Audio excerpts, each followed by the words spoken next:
En islam, toute acte d'adoration est régi par un certain nombre de règles. Alors, il est important de connaître le jugement ou les jugements liés à chacun d'eux. Bismillah, alhamdulillahi, wa salatu wa salam ala rasulillah. Chers frères en islam, assalamu alaikum wa rahmatullahi wa barakatuh.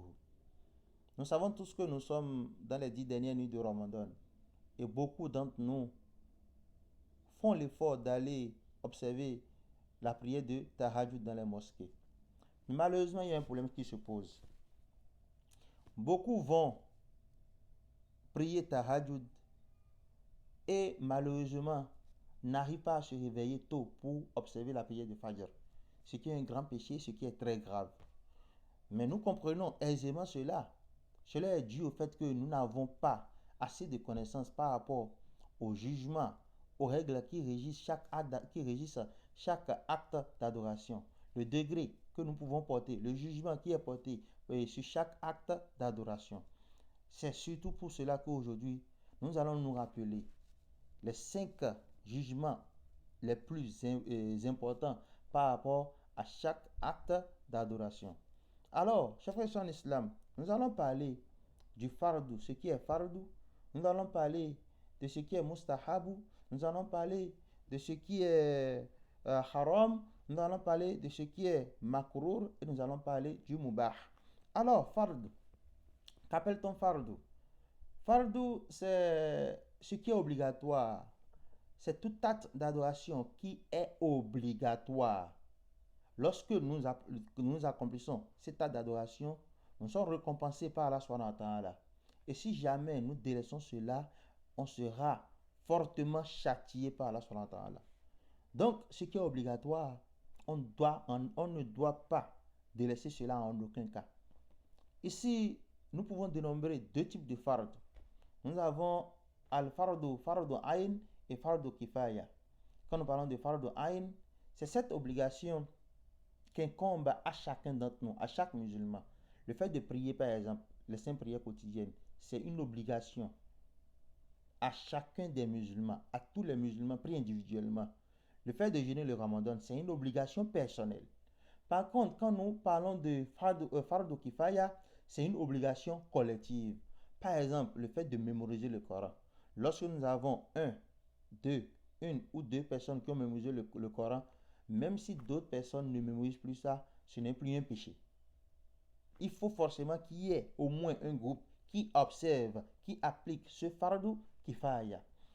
Le fait, par exemple, d'apprendre à lire le Coran avec tajwid. Lorsque nous avons, d'abord c'est une obligation, mais lorsque nous avons déjà certaines personnes, un groupe de personnes qui ont déjà appris cela et qui maîtrisent cela, ce n'est plus obligatoire au reste des musulmans. Ce qui veut dire que nous avons au moins une partie déjà, un groupe qui maîtrise et qui observe ça déjà. Alors, tout ce qui est fard est obligatoire. On n'a pas le droit de délaisser cela. Après le fard qui est obligatoire, nous avons ce qui est recommandé, mustahab. Cela est recommandé. C'est cela que nous appelons encore mandoub. C'est cela que nous appelons encore sunnah. Ce n'est pas une obligation, mais cela est recommandé. Alors, quiconque observe un acte d'adoration qui est recommandé, qui est surrogatoire, d'accord, cette personne sera récompensée pour.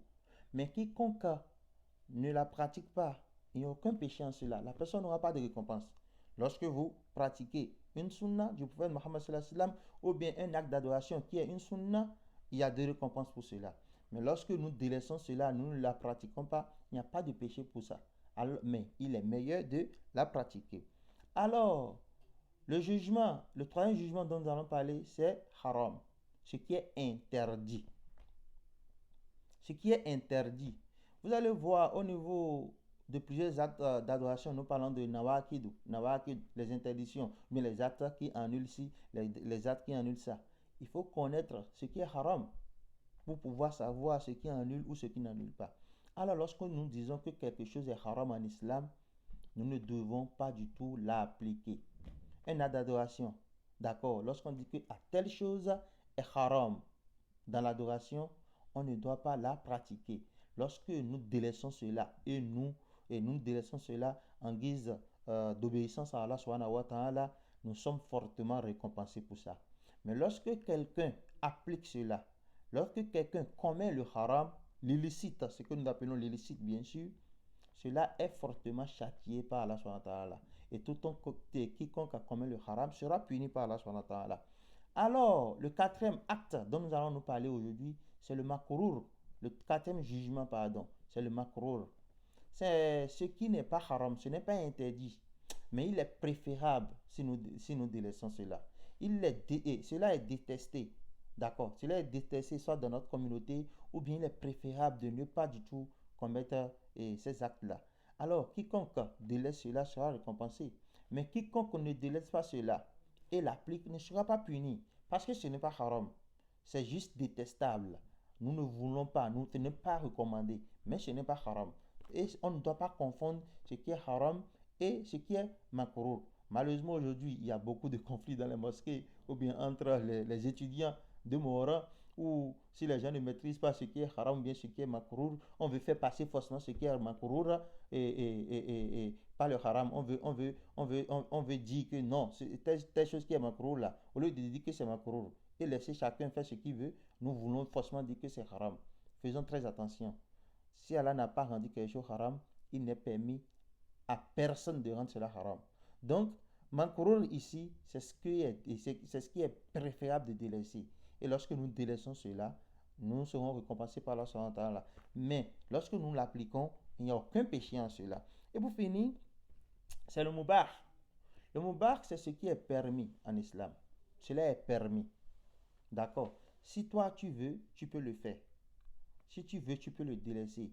Il n'y a pas, ce n'est ni haram, ce n'est ni fard. D'accord? Mais c'est permis, on peut le faire en islam. D'accord? On peut le faire, c'est permis en islam. Alors mon frère en islam, lorsque nous prenons la prière de tahajjud, c'est une sunnah. C'est pas une fard, c'est pas une obligation. Et lorsque nous prenons la prière de fajr, pour ne pas dire subuhi, c'est une obligation, mon frère en islam. Comment se fait-il alors que à cause d'une sunna, nous délaissons une obligation? Nous partons à la mosquée, prier la nuit, et nous sommes incapables de nous réveiller à temps pour pouvoir prier la prière de Subhi. S'il vous plaît, chers frères et sœurs en islam, faisons très attention. Il ne sert à rien de chercher la bénédiction pour encore se créer des problèmes. Tahajjud est une sunna. Si nous prions tahajjud, on sera récompensé. Si on ne prie pas tahajjud, il n'y a aucun péché en cela. Par contre, la prière de Subhi, d'accord? C'est une obligation. Si nous la prions, on sera récompensé pour. Et si nous délaissons ça, on sera fortement châtié. Qu'Allah facilite la compréhension à tout un chacun de nous, qu'il nous compte parmi ceux qui écoutent sa parole et s'évertuent à l'appliquer de la meilleure manière. Assalamu alaikum wa rahmatullahi wa barakatuhu.